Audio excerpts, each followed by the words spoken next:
आप सभी का प्राचीन इतिहास में स्वागत है। तो आज हम जानेंगे नारियल की कहानी, नारियल के जन्म की कहानी।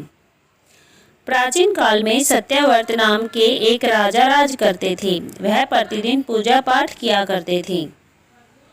उनके पास किसी भी चीज की कमी नहीं थी। वह धन दौलत से लेकर हर प्रकार की सुविधा से समर्थ थे।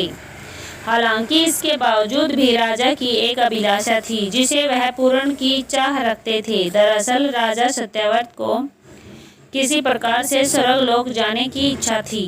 वह अपने जीवन में कम से कम एक बार स्वर्गलोक के सौंदर्य को देखना चाहते थे, लेकिन उन्हें इसका मार्ग नहीं पता था।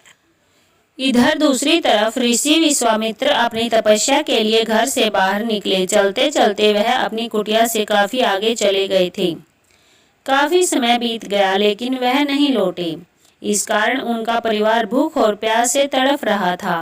राजा सत्यव्रत को जब यह पता चला कि उन्हें एक ऋषि विश्वामित्र के परिवार के पालन पोषण की जिम्मेदारी ले ली।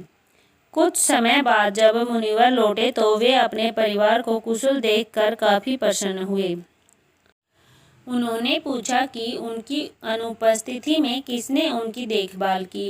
इस पर ऋषि के परिवार वालों ने बताया कि राजा ने उनके पालन पोषण की जिम्मेदारी उठाई थी। यह सुनकर ऋषि विश्वामित्र तुरंत राजमहल पहुंचे और राजा से मुलाकात की। वहां पहुंचकर उन्होंने सबसे पहले महाराजा को धन्यवाद कहा। इस पर राजा ने ऋषि अपनी इच्छा पूर्ण होने का आशीर्वाद मांगा।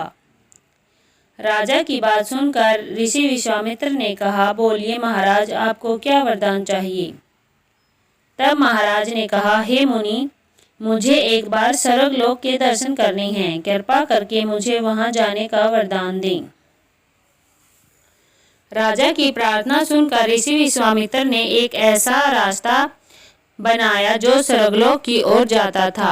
यह देख राजा बहुत खुश हुए। वह तुरंत उस रास्ते पर चल पड़े और स्वर्गलोक पहुंच गए। यहाँ पहुंचते ही इंद्रदेव ने उन्हें नीचे धक्का दे दिया, जिसके कारण वो सीधे धरती पर जा गिरे। राजा ने सत्यव्रत ने तुरंत सारी घटना ऋषि विश्वामित्र को बताई। राजा की बात सुनकर ऋषि विश्वामित्र गुस्से से आग बबूला हो उठे। उन्होंने तुरंत सभी देवताओं से इस बारे में बात की और इस समस्या का हल निकाला, जिसके बाद राजा के लिए एक नया स्वर्गलोक बनाया गया। एक स्वर्गलोक को पृथ्वी और देवताओं के स्वर्गलोक के बीचों बीच स्थापित किया गया था, ताकि किसी को परेशानी न हो। नए स्वर्गलोक से राजा सत्यव्रत को बहुत खुश हुए, लेकिन विश्वामित्र को एक चिंता लगातार सता रही थी। उन्हें डर था कि नया स्वर्गलोक कहीं जोरदार हवा के कारण गिर न पड़े। अगर ऐसा होगा तो राजा सत्यव्रत दोबारा से धरती पर जा गिरेंगे। काफी सोच विचार के बाद ऋषि विश्वामित्र को एक उपाय सूझा। उन्होंने नए स्वर्गलोक के नीचे एक बहुत लंबा खंभा लगा दिया ताकि उसे सहारा मिल सके। ऐसी मान्यता है कि नए स्वर्गलोक के नीचे लगाया गया खंभा एक विशाल पेड़ के तने के रूप में बदल गया। यही नहीं, कुछ समय पश्चात जब राजा सत्यव्रत की मृत्यु हुई तो उनका सिर एक फल में तब्दील हो गया। सभी से इस खंभे को नारियल का पेड़ कहा जाने लगा, जबकि राजा का सिर नारियल के रूप में जाना गया। यही कारण है कि नारियल का पेड़ इतना लंबा होता है। कहानी से सीख।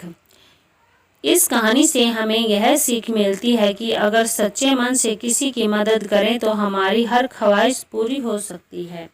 धन्यवाद। ऐसी अच्छी कहानियों के लिए आप हमारे चैनल को लाइक, शेयर और सब्सक्राइब जरूर करें। धन्यवाद।